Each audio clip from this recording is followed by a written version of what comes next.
2024 లేదా 25లో డిగ్రీ లేదా బీటెక్ చదివారా? సాఫ్ట్‌వేర్ జాబ్ కోసం ఎదురు చూస్తున్నారా? అయితే కోడ్ జ్ఞాన్ 100 డేస్ కోర్సులో చేరండి. జాబ్ సాధించండి. నమస్తే, నేను విజయ్. ఇండియా పాకిస్తాన్కి మధ్య యుద్ధ వాతావరణం ఉన్న టైంలో, అలాగే ఆపరేషన్ సింధూర్ కొనసాగటానికి ముందు కూడా, అంటే ఈ ఆపరేషన్ సింధూర్ కంటే ముందు కూడా బిఎల్ఏ మీద ఒక పెద్ద ఇదిలో పాకిస్తాన్కి బిఎల్ఏకి అంటే బెలూచిస్తాన్కి మధ్య ఒక ఇష్యూ నడుస్తుంది. పాకిస్తాన్ నుంచి బెలూచిస్తాన్ సపరేట్గా రావాలి, ఒక స్వతంత్ర దేశంగా మమ్మల్ని ఏర్పాటు చేయాలంటూ కూడా గత కొన్ని సంవత్సరాల నుంచి కూడా అక్కడ అంతర్గతంగా ఒక యుద్ధ వాతావరణం ఉంది. నేరుగా పాకిస్తాన్ మీద, పాకిస్తాన్ ఆర్మీ మీద కూడా దాడులు చేస్తుంది బెలూచిస్తాన్ లిబరేషన్ ఆర్మీ. అయితే ఇప్పుడు వాళ్ళకు ప్రకటన కూడా చేశారు, బెలూచిస్తాన్ ఒక స్వతంత్ర దేశంగా ఏర్పాటైంది, మాకు స్వాతంత్రం వచ్చేసింది, మా జెండా ఇదే. ఐక్యరాజ్య సమితి కూడా మమ్మల్ని గుర్తించాలి, భారత్ కూడా గుర్తించాలి, భారత్లో కూడా ఒక ఎంబసీని కూడా పెట్టాలి అంటూ కూడా ఒక రిక్వెస్ట్ కూడా చేస్తుంది. నిజంగానే బెలూచిస్తాన్ ఇప్పుడు పాకిస్తాన్ నుంచి విడిపోయిందా? అసలు ఒక దేశం ఏర్పడాలంటే ఎలాంటి ప్రామాణికాలు ఉంటాయి, ఎవరు గుర్తించాలి? వీటన్నిటి గురించి డిస్కస్ చేద్దాం. మనతో పాటు ఉన్నారు గతంలో మలేషియా, అదేవిధంగా అజర్బైజాన్ ఇలాంటి దేశాల్లో మన భారతదేశం తరఫున ఎంబసీలో రాయబారిగా పనిచేసినటువంటి డాక్టర్ వినోద్ కుమార్ గారు మనతో పాటు ఉన్నారు. సార్ నమస్తే. నమస్కారం సార్, బెలూచిస్తాన్ ఒక స్టేట్మెంట్ ఇచ్చింది, మాకు స్వాతంత్రం వచ్చేసింది, మేము ఒక దేశంగా విడిపోయాము, మా జెండా ఇది అని చెప్పింది. నిజంగా ఆ గుర్తింపు వచ్చింది అనుకోవచ్చా బెలూచిస్తాన్కి? అంటే ఇప్పుడు మనం అనుకున్నది ఏంటంటే బెలూచిస్తాన్ ఒక ఇండిపెండెంట్ నేషన్గా, కంట్రీగా అవతరించిందా అనేది ఒక క్వశ్చన్ వేసుకున్నట్టయితే వాళ్ళు డిక్లేర్ చేశారు నిజమే. కానీ ఇంటర్నేషనల్ ఎరీనాలో ఒక కంట్రీగా గుర్తించబడాలని అంటే యునైటెడ్ నేషన్స్ ఉన్నది మనకు. యుఎన్లో వాళ్ళకు మెంబర్షిప్ వచ్చినప్పుడే వాళ్ళను మనం పూర్తిగా గుర్తించినట్టు. ఓకే, ఇప్పుడు ఐక్యరాజ్య సమితిలో వాళ్ళకి మెంబర్షిప్ రావాలంటే ఎవరు సపోర్ట్ చేయాలి? సరే, అదే చెప్పబోతున్నాను. ఎందుకంటే ఐక్యరాజ్య సమితిలో ఇప్పుడు అలా అంటే మనకు పాలస్తీనా కూడా ఫుల్ మెంబర్ కాదు, అబ్జర్వర్గా పెట్టుకున్నారు. యాక్చువల్గా ఒకప్పుడు ఇది ఇజ్రాయెల్ పాలస్తీనా ఇష్యూస్ వచ్చినప్పుడు ప్రపోజల్లో రెండు దేశాలు సపరేట్గా ఎగ్జిస్ట్ కావచ్చు, అందుకనే వాళ్ళు అగ్రి అయితే ఇద్దరికి రికగ్నిషన్ ఇస్తాము, యుఎన్లో మెంబర్షిప్ ఇస్తామంటే అప్పుడు పాలస్తీనియన్స్ రిఫ్యూజ్ చేసిండ్రు, ఇజ్రాయెల్ ఉండకూడదు, అందుకని వాళ్ళే కాకుండా ఇజ్రాయెల్ యాక్సెప్ట్ చేసింది, ఇజ్రాయెల్కి ఫుల్ మెంబర్ అయిపోయింది, వాళ్ళు ఇంకా అబ్జర్వర్గానే ఉన్నారు. అంటే ఒక్కోసారి యుఎన్ రికగ్నిషన్ పూర్తిగా లేకపోయినా కానీ ఇప్పుడు పాలస్తీనియన్ అనేది అందరికీ తెలిసిందే, ఒక దేశంగానే మనం అంతా చూస్తున్నాం. బట్ అఫ్కోర్స్ వాళ్ళకు అది అఫీషియల్గా ఈ గవర్నమెంట్ అవన్నీ నడిచినా కానీ అంటే ఫుల్ మెంబర్గా ఇంకా కంటిన్యూ కావట్లేదు. ఇప్పుడు వీళ్ళది ఏంటంటే కొన్నిసార్లు ఎలా ఉంటుంది, సపరేట్ కావాలని కొన్ని కంట్రీస్లలో ఎటువంటి మూమెంట్స్ వచ్చినప్పుడు వాళ్ళు ఇండిపెండెంట్గా వాళ్ళ ఫ్లాగ్ తీసుకొని తర్వాత వాళ్ళ గవర్నమెంట్ సెటప్ని పెట్టుకొని ఇది మేము ఇండిపెండెంట్ అయ్యాము, మమ్మల్ని గుర్తించండి అని యుఎన్కు రిక్వెస్ట్ చేశారు వాళ్ళు. అలానే పర్టికులర్గా ఇండియాకు క్లోజ్గా ఎందుకు ఇండియాకు చేసింది అని అంటే ఇప్పుడు 1947 కన్నా ముందు ఈ ఏరియా అంతా బ్రిటిష్ వాళ్ళ కిందనే ఉన్నది.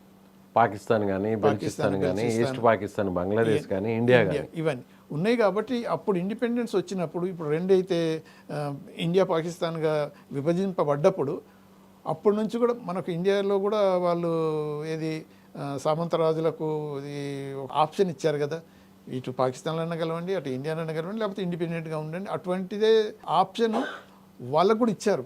బెలూచిస్తాన్ కూడా ఇస్తున్నారని అంటే 100% అది ఇంప్లిమెంట్ కాలేదు. వాళ్ళు అప్పుడు రిక్వెస్ట్ చేశారు, మేము ఇండిపెండెంట్గానే ఉంటామని.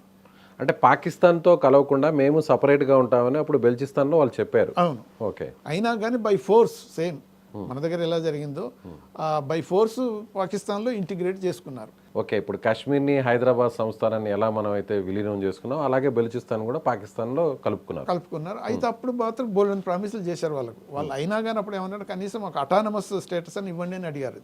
అది కూడా ఏమి ఇవ్వలేదు. బై ఫోర్స్ అంతా ఇంటిగ్రేట్ చేసుకొని పాకిస్తాన్ ఏర్పడిన తర్వాత ప్రాపర్ ఎందుకు అవి అంటే కొంతకాలం తర్వాత ఏమవుతుందని అంటే ప్రజల్లో ఒక వ్యతిరేకత వచ్చింది. పాకిస్తాన్లో అది లార్జెస్ట్ ప్రావిన్స్, తర్వాత రిచ్ ఇన్ మినరల్స్ రిసోర్సెస్, అంటే ఆ రిసోర్సెస్ కనుక ఆ ప్రావిన్స్ కనుక ఉపయోగపడితే చాలా వరకు రిచ్ అయిపోతుంది. పాకిస్తాన్ ఏర్పడ్డ తర్వాత వీళ్ళు ఏం చేశారని అంటే by whatever force or ఇంకా అదర్ మెథడ్స్ తోటి ఆ మినరల్ రిసోర్సెస్ అన్ని ఎక్స్ప్లాయిట్ చేస్తూ ఇప్పుడు పాకిస్తాన్లో ఇప్పుడు చైనా ఏది పాకిస్తాన్ Economic corridor ఉంది కారిడార్ కదా. కోఆపరేషన్స్ ఇవన్నీ డబ్బు పెడుతుంది అని అంటే బెలుచిస్తాన్లో ఉన్న మినరల్ రిసోర్స్లన్నీ ఎక్స్ప్లాయిట్ చేయనీకే పాకిస్తాన్కు డబ్బు ఇస్తుంది. ఇప్పుడు చైనా కట్టుకున్నటువంటి ఆ గ్వాదర్ పోర్ట్ కూడా బెలుచిస్తాన్లోనే ఉంది. బెలుచిస్తాన్లోనే వచ్చేస్తుంది.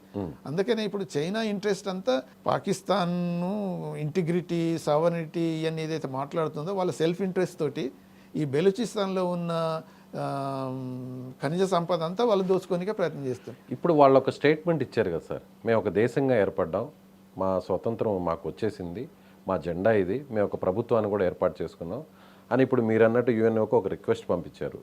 ఇప్పుడు ఇది గుర్తించచ్చా, మనకి గుర్తించవచ్చా? బెలుచిస్తాన్ ఒక సపరేట్ కంట్రీగా మనం ఇప్పుడు ఐడెంటిఫై చేయొచ్చా?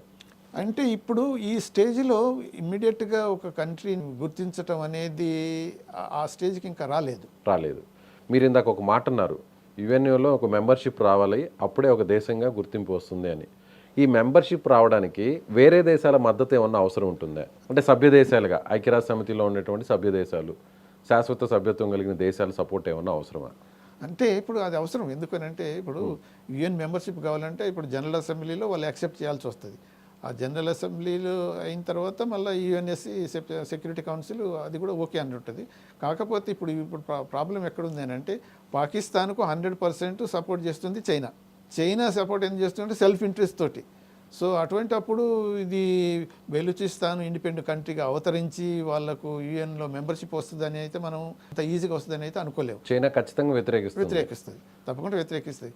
కానీ అమెరికా కూడా వ్యతిరేకిస్తుంది. అమెరికా కూడా ఇప్పటివరకు అయితే 100% ఏది పాకిస్తాన్కు బెలూచిస్తాన్ మీద సపోర్ట్ కామెంట్స్ చేయట్లేదు. ఎందుకంటే అక్కడ జరిగేవన్నీ వాళ్ళకి తెలుసు. ఇప్పుడు వాళ్ళు అనేది ఏంటంటే వాళ్ళ గ్రీవెన్సెస్ ఎక్కువైపోతుంది రోజుకు. కానీ చైనాని దెబ్బ కొట్టాలని మొదటి నుంచి కూడా అమెరికా చూస్తుంది కదా సార్. ఇప్పుడు చైనాకి సంబంధించిన ఎకనామిక్ కారిడార్ అంతా కూడా బెలూచిస్తాన్లోనే కన్స్ట్రక్షన్ పూర్తయింది, ఆ రోడ్వేస్ కానీ పోర్ట్ కానీ. ఇప్పుడు ఆబ్వియస్లీ చైనా సపోర్ట్ చేస్తే అమెరికా వ్యతిరేకిస్తుంది, కాబట్టి ఒకవేళ బెలూచిస్తాన్కి అమెరికా సపోర్ట్ ఉంటుంది కదా. అంటే మీరు అన్నది కూడా కరెక్ట్. ఏంటంటే ఇప్పుడు ఒకప్పుడు అమెరికన్ ఇంట్రెస్ట్ ఉండేది ఎప్పుడు ఈ ఆఫ్ఘనిస్తాన్లో తాలిబాన్లతోటి వీళ్ళకి ఎప్పుడైతే వార్ అవుతుందో, అమెరికన్ వార్ ఏదైతుందో అప్పుడు పాకిస్తాన్ అవసరం చాలా ఉండేది. అందుకనే ఈ బెలూచిస్తాన్లో ఉన్న వ్యతిరేకతను కూడా అమెరికా సపోర్ట్ చేయలేదు, సప్రెస్ కూడా చేయలేదు. బట్ పాకిస్తాన్కే సపోర్ట్ చేస్తుంది. పాకిస్తాన్కు ఇచ్చిన ఆర్మమెంట్ ఫైనాన్స్ తోటి ఈ బెలూచిస్తాన్ కూడా వాళ్ళు సప్రెస్ చేసిండ్రు. సో అందుకనే ఇప్పుడు పరిస్థితులు మారిపోయినాయి కాబట్టి ఈవెన్ ఆఫ్ఘనిస్తాన్ కూడా ఇప్పుడు పాకిస్తాన్కి అగెనిస్ట్ అయిపోయింది. అవును. సో ఇటువంటి పరిస్థితుల్లో అమెరికన్ ఇంట్రెస్ట్ అక్కడ ఏం లేదు. సో దాంతో కనుక ఈ మూమెంట్ కనుక పెరిగినట్టయితే బెలూచిస్తాన్లో ఇప్పుడు ఆల్రెడీ నిన్నటి వరకు చూస్తే ఒక 51 టార్గెట్స్ బెలూచిస్తాన్ లిబరేషన్ ఆర్మీ వాళ్ళంతా ఆక్రమించుకున్నారు. సో పాకిస్తాన్ పోలీస్ అయినా కానీ పాకిస్తాన్ అడ్మినిస్ట్రేషన్ అధికారులు కానీ వాళ్ళంతాని ఆల్మోస్ట్ తరిమేస్తున్నారు. సో ఆ స్టేజ్ వచ్చింది ఒకసారి వచ్చినప్పుడు అయితే ఏమవుతుంది, ఇండియా వాళ్ళు ఎక్కువ కౌంట్ చేసేది ఏంటంటే ఇండియా మీద.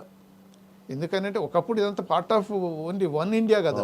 సో సపరేషన్ వచ్చినప్పుడు పాకిస్తాన్ వచ్చి వాళ్ళని బలవంతంగా ఇంటిగ్రేట్ చేసి వాళ్ళని సపరేట్ చేసి అయింది. కాబట్టి ఇప్పుడైనా మాకు రికగ్నిషన్ ఇవ్వండి అని బెలూచిస్తాన్ రిక్వెస్ట్ చేస్తుంది. సో బంగ్లాదేశ్ని ఏ విధంగా అయితే మనం సపరేట్ చేయగలిగామో అదేవిధంగా ఇప్పుడు బెలూచిస్తాన్ కూడా సపరేట్ చేయండి అని వాళ్ళు రిక్వెస్ట్ చేస్తున్నారు ఇండియా మీద.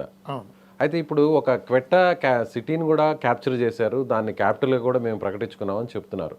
అంటే ఇప్పుడు యుఎన్ఓ సపోర్ట్ లేకపోతే అందులో మెంబర్షిప్ రాకపోతే దేశంగా ఇంకా ఎవరు కూడా గుర్తింపు పడరా? అవసరం లేదు. ఎందుకంటే ఇప్పుడు మనకు సోవియట్ యూనియన్ డిసింటిగ్రేట్ అయినప్పుడు తర్వాత ఈ కొసావో మన కాన్ఫ్లిక్ట్ ఏదైతే ఉన్నాయో యుగోస్లోవియా ఏదైతే అది డిసింటిగ్రేట్ అయినప్పుడు చాలా కాలం వార్ లైక్ సిచ్యువేషన్ అక్కడే ఉన్నది. సో ఒక్కోసారి ఏమైందంటే కొన్ని కంట్రీస్ రికగ్నైజ్ చేసినాయి, కొన్ని కంట్రీస్ చేయలేదు. సో దాని తర్వాత ఏమవుతుంది అని అంటే కొంతకాలం తర్వాత గవర్నమెంట్ ఎస్టాబ్లిష్ చేసుకోగలిగితే కొన్ని కంట్రీస్ రికగ్నైజ్ చేసినా సరిపోతుంది. మొత్తం యుఎన్లో ఉన్న 200 కంట్రీస్ దాకా అందరు రికగ్నైజ్ చేయవలసిన అవసరం లేదు. ఒక స్టేజ్కి వచ్చిన తర్వాత అప్పుడు కూడా మళ్ళీ యుఎన్ కూడా కన్సిడర్ చేయగలుగుతుంది. ఇప్పుడు ఇండియా ఒకవేళ స్టేట్మెంట్ ఇస్తే ఎస్ బెలూచిస్తాన్ మేము ఒక దేశంగా గుర్తిస్తున్నాం, మేము మా సపోర్ట్ ఉంటుంది బెలూచిస్తాన్కి అని ఒక స్టేట్మెంట్ ఇస్తే అది ఒక రకంగా ఆ దేశానికి ఒక స్వాతంత్రం వచ్చినట్టుగా ప్రపంచ దేశాలు గుర్తించే అవకాశం ఉంది. అంటే ఇప్పుడు ప్రపంచ దేశాలు అదే మనం అనేది ఏంటంటే ఇప్పుడు మనం బెలూచిస్తాన్ ఒకప్పుడు ఏమవుతాయి అంటే ఇప్పుడు ఏది పాకిస్తాన్ మనలా బ్లేమ్ చేస్తుంది, మీరే సృష్టించారు ఇవి అంటే మేము ఇలా కాశ్మీర్లో ఇన్వాల్వ్ అవుతున్నాను, మీరు బెలూచిస్తాన్లో టెర్రరిజాన్ని తీసుకొస్తున్నారు, వాళ్ళకు ఫైనాన్షియల్గా సపోర్ట్ చేస్తున్నారు, మా అంటే పాకిస్తాన్ డివైడ్ చేయడానికి ఏం చేస్తున్నారు, అవన్నీ అక్యూజేషన్స్ వస్తున్నాయి. కాబట్టి ఇప్పుడు మనం ఇమ్మీడియట్గా రికగ్నిషన్ ఇచ్చే స్టేజ్కి అయితే ఇంకా ఇప్పుడే కనిపించట్లేదు. బహిరంగంగా అయితే వచ్చి ప్రకటన చేసే పరిస్థితులు అయితే ఇప్పుడైతే లేవు. అంటే ఇంకా పాకిస్తాన్ మిలిటరీ ఫోర్సెస్ ఇంకా అక్కడే ఉన్నారా సార్, లేకపోతే పూర్తిగా అక్కడి నుంచి ఖాళీ చేసి వెళ్ళిపోయారా? ఆఫీసర్స్ కావచ్చు, గవర్నమెంట్కి సంబంధించిన ఎవరైతే ఆ స్ట్రక్చర్ ఆ వ్యవస్థ అంతా కూడా ఖాళీ చేసి బయటకు వెళ్ళిపోయిందా, ఇంకా ఉందా పాకిస్తాన్? ఇంకా ఉన్నారు. ఇప్పుడు అంటే పూర్తిగా ఎంటైర్ పాకిస్తాన్ అడ్మినిస్ట్రేటివ్ మెషినరీ అంతా బెలూచిస్తాన్ ఖాళీ చేసి వెళ్ళిపోయినట్టు అయితే లేదు. ఇప్పుడు ఎందుకంటే అప్పుడు ఏది ట్రైన్ మీద హైజాక్ జరిగి అంత జరిగినప్పుడు మొత్తం మిలిటరీ అంతా పోయి వాళ్ళని న్యూట్రలైజ్ చేయడం కూడా జరిగింది కదా. సో అంటే ఇప్పుడు ఈ వాళ్ళు అనుకున్నది ఏంటంటే బెలూచిస్తాన్ బిఎల్ఏ పీపుల్ పాకిస్తాన్ ఇప్పుడు కనుక ఇండియా మీద ఫుల్ స్కేల్ వార్కు పోయినట్టయితే అక్కడ ఉన్న మిలిటరీ ఫోర్సెస్ అంతా కూడా ఇటువైపు వచ్చేస్తే అప్పుడు మొత్తం పూర్తిగా క్యాప్చర్ చేసుకుందాం అనే ప్లాన్ చేశారు. అందుకనే కొద్దిగా వాళ్ళు అనేది డిసప్పాయింట్ అయినట్టు తెలుస్తున్నది.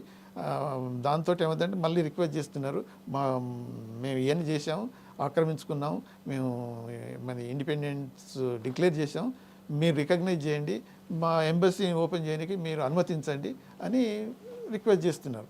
అలానే యూఎన్ కూడా అదే అప్లై చేసుకున్నారు. ఇప్పుడు ఇంటర్నేషనల్గా అదర్ కంట్రీస్ అన్ని అబ్జర్వ్ చేస్తున్నాయి ఏం జరుగుతుంది అనేది. ఇదైతే తిరుగుబాటు అయితే జరిగింది. ఆ తిరుగుబాటులో ఇంకా కొద్దిగా ముందుకు మరింత పోరాటం జరిగి అది ఇంకా ప్రోగ్రెస్ అయినప్పుడు ఆటోమేటిక్గా ఓకే వేరే కంట్రీస్ కూడా రికగ్నైజ్ చేసే స్టేజ్కి వచ్చినప్పుడు అప్పుడు ఇండియా లీడ్ తీసుకోవచ్చు. ఇప్పుడైతే అప్రోప్రియేట్గా అయితే అనిపించట్లేదు. Right sir, thank you so much. So ఇది డాక్టర్ వినోద్ కుమార్ గారు చెప్తున్నట్టుగా బెలూచిస్తాన్కి సంబంధించి కూడా ఇప్పటికిప్పుడు ఒక సపరేట్ దేశంగా ఒక ప్రకటించే పరిస్థితి ఇతర దేశాలు గుర్తించడం కానీ జరగదు. అయితే భారతదేశం కూడా వెయిట్ అండ్ సీ అన్నటువంటి ఒక సిచ్యువేషన్లో ఉంది. ముఖ్యంగా మరింత పోరాటం జరిగి ఇంకా కూడా ప్రపంచ దేశాలన్నీ కూడా బెలూచిస్తాన్ వైపు దృష్టి సారించే విధంగా కూడా అక్కడ పోరాటం జరిగితే పాకిస్తాన్కి సంబంధించి కూడా అక్కడ ఉన్న ఫోర్సెస్ అన్ని కూడా పూర్తి స్థాయిలో బయటకు వెళితేనే బెలూచిస్తాన్ ఒక స్వతంత్ర దేశంగా అందరూ కూడా గుర్తించే అవకాశం ఉందని ఆయన అంటున్నారు. Thank you so much. Suman టీవీలో మీ పర్సనల్ అండ్ బిజినెస్ ప్రమోషన్స్ కోసం కింది నెంబర్కి కాంటాక్ట్ చేయండి.